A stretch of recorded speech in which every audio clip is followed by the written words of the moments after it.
શરણાગત પાપ પર્વતમ ગણયિત્વા ન તદીય સદ્ગુણમ અણુમપ્યતુલમ હિ મન્યતે સહજાનંદ ગુરુમ ભજે સદા. ઈષ્ટદેવ ભગવાન સ્વામિનારાયણ મહાપ્રભુ, ભગવાન સ્વામિનારાયણ મહાપ્રભુનું અપર સ્વરૂપ હરિકૃષ્ણ મહારાજ, લક્ષ્મીનારાયણ દેવ, આજના શુભ મંગળ પ્રસંગે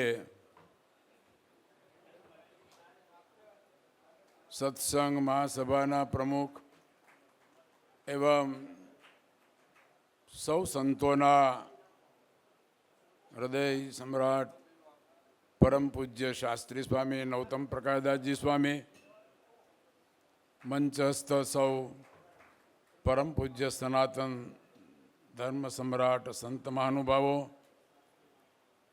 જુદા જુદા પ્રદેશોમાંથી એટલે ગઢપુર,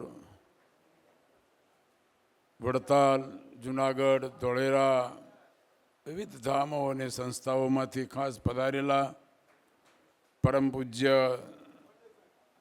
સંત મહાનુભાવો અને આજના પ્રસંગે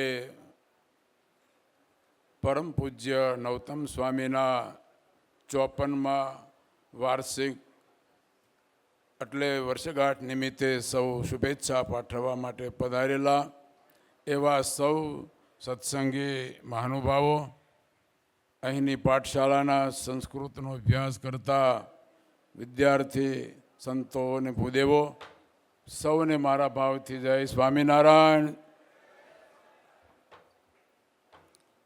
આજના આપણને સૌને પવિત્ર વડતાલ ધામની ભૂમિમાં આવા પવિત્ર સભા મંડપની અંદર આવા એક ક્રાંતિકારી સંતને બિરદાવવા માટે, એમને ખૂબ દીર્ઘાયુષ બને અને એ દીર્ઘાયુષ દરમિયાન એ સત્સંગની ખૂબ સેવા કરે એવા શુભ હેતુથી સૌ સંતો શુભેચ્છાઓ અને આશીર્વાદ પાઠવવા માટે ખાસ પધાર્યા છે. હંમેશને માટે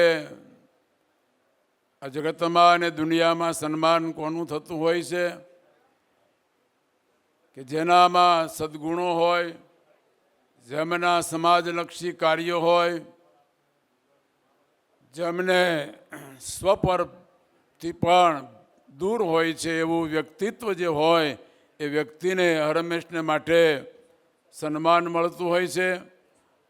તો એવા પરમ પૂજ્ય નૌતમ સ્વામી ઘણી વખત એવા મહાન વિરલ વ્યક્તિઓનો પરિચય શબ્દોથી ન આપી શકાતો હોય કે સમયથી પણ આપણે ન આપી શકતા હોઈએ, કારણ કે એ વિરલ અને વિરાટ વ્યક્તિત્વ જ એવું છે. પૂજ્ય નૌતમ સ્વામી હંમેશ માટે કદાચ કોઈને પુરુષાર્થથી કંઈક પ્રાપ્ત થયું હોય, પણ કોઈને ભગવાનની કૃપાથી પણ જે કાંઈક વ્યક્તિત્વ અને શક્તિ પ્રાપ્ત થઈ હોય, જ્યારે આપણને સૌને શક્તિ મળતી હોય ત્યારે આપણું શક્તિનો વ્યય કરવા માટે બહુ સીમિત હોઈએ છીએ. ત્યારે પૂજ્ય સ્વામીએ જે એમને કંઈ શક્તિ મળી છે એ શક્તિનો ઉપયોગ હરમેશ માટે સૌથી પહેલાં ધર્મ કાર્યોમાં, સમાજ કાર્યોમાં, શૈક્ષણિક કાર્યોમાં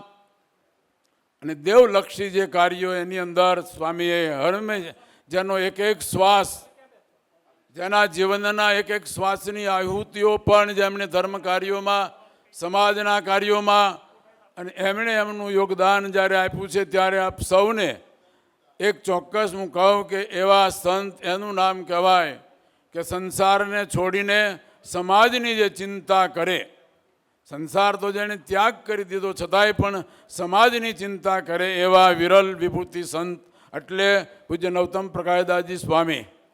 કલાકોના કલાકો કદાચ એમના વિશે આપણે કંઈ કહીએ તો પણ એ સમય અને શબ્દો હરમેશ માટે ખૂટતા રહેશે, ખૂટતા જ રહેશે.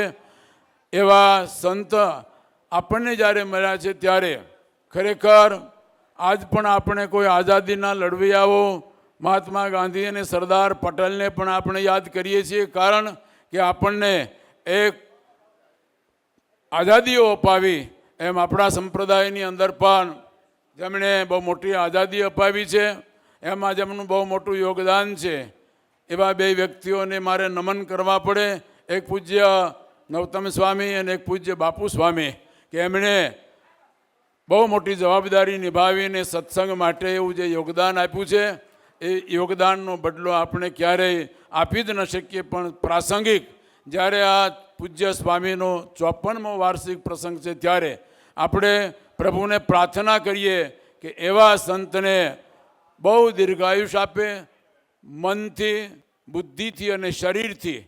ઘણી વખત શરીર સંપત્તિ હોય પણ જે પોતાના બુદ્ધિ તત્વ ન હોય, પણ બુદ્ધિની સાથે મનોબળ પણ એવું જ હોય, અને શારીરિક સંપત્તિ, ત્રણેય સંપત્તિ જો હોય, તો એવી શારીરિક સંપત્તિ, મનોબળ અને બુદ્ધિબળ એ પૂજ્ય નવતમ સ્વામીને ભગવાનની કૃપા અને ગુરુના આશીર્વાદથી મળી છે.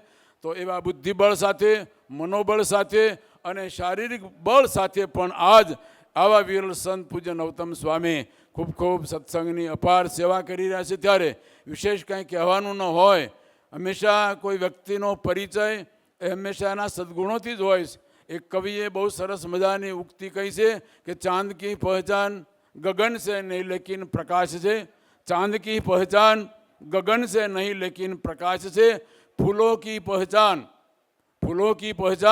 उद्यान से नहीं लेकिन सुगंध से.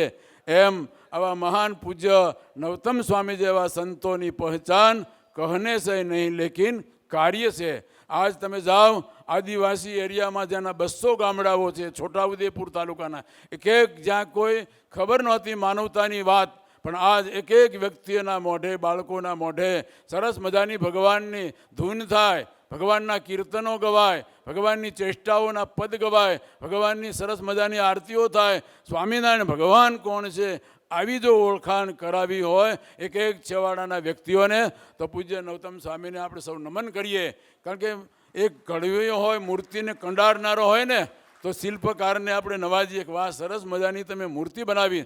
પણ આ તો આદિવાસી એરિયાના 200 જેટલા ગામડાઓના ભોલકાઓ અને બાળકોને એટલા સરસ મજાના સંસ્કાર સાથે કંડારવાનું જો મોટામાં મોટું કામ કરી રહ્યા હોય તો પૂજ્ય નવતમ સ્વામી છે. અને એમના એક એક કાર્યોને આપણે સૌ શત નમન સાથે એમને આવકારીએ. અને એમને છેલ્લે એટલી જ વાત કહું કે તમે ખૂબ દીર્ઘાયુષ બનો અને તમારા હાથે સત્સંગના ખૂબ સેવા કાર્યો થાય, એટલા શબ્દો સાથે. કારણ કે ગઢપુરથી અમારા ચેરમેન સ્વામી તો અમેરિકામાં છે, પણ જ્યારે અમે વિસર્જન સ્વામી અને શાંતિ સ્વામી નીકળ્યા ને, ત્યારે ભાનુસ્વામીએ એમ કહ્યું કે હું તો આવી શકું એમ નથી, પણ યાદ કરીને મારો એક હાર પૂજ્ય નવતમ સ્વામીને પહેરાવજો અને એમના કાર્યને બિરદાવજો. જય સ્વામિનારાયણ. સર્વને મારા જય સ્વામી.